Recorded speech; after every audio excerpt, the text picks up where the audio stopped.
নমস্কার বন্ধুরা, আমার একটা নতুন ভিডিওতে তোমাদের সকলকে স্বাগত। এই যে মলটা, এটা কলকাতার বালিগঞ্জে এই মলটা অবস্থিত।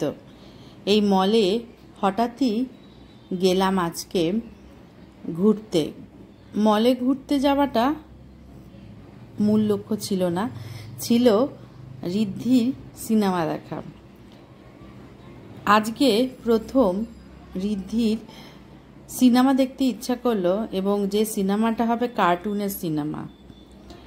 শিনচেন যে কার্টুনটা আমরা শুনেছিলাম, আমিও আগে শুনেছি, তারই সিনেমা দেখতে আমরা তিনজনে মিলে গিয়েছিলাম এই মলে। কার্টুনের যে সিনেমা হয়, আমি এটা প্রথম শুনলামও এবং দেখলামও। আমার জীবনে এই প্রথম কোনো কার্টুন সিনেমা দেখলাম।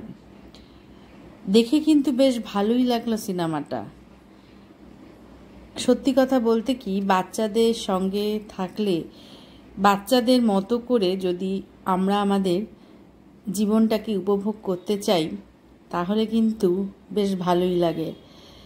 কয়েক ঘন্টার জন্য সেই বাচ্চাদের কার্টুনের দুনিয়ায় আমিও যেন পৌঁছে গিয়েছিলাম।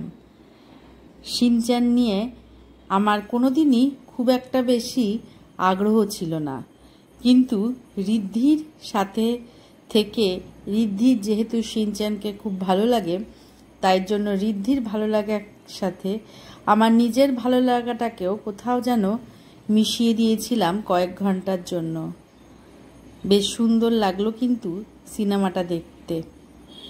তোমাদের যাদের বাড়িতে ছোট বাচ্চা আছে বা যাদের নেই, তারা এমনি এমনি গিয়েই কার্টুন সিনেমা দেখে আসতে পারো, বেশ ভালোও লাগবে।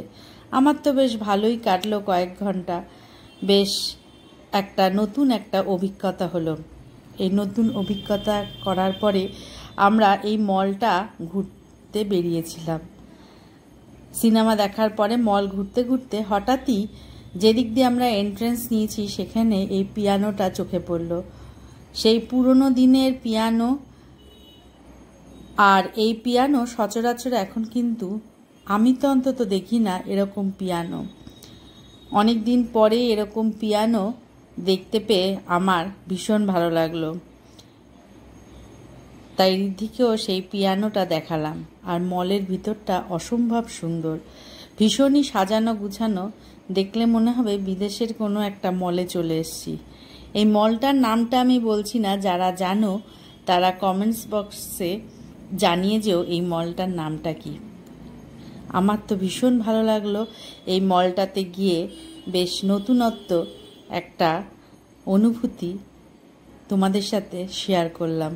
কেমন লাগলো তোমরা কিন্তু সেটা কমেন্টস বক্সে জানিও। ধন্যবাদ।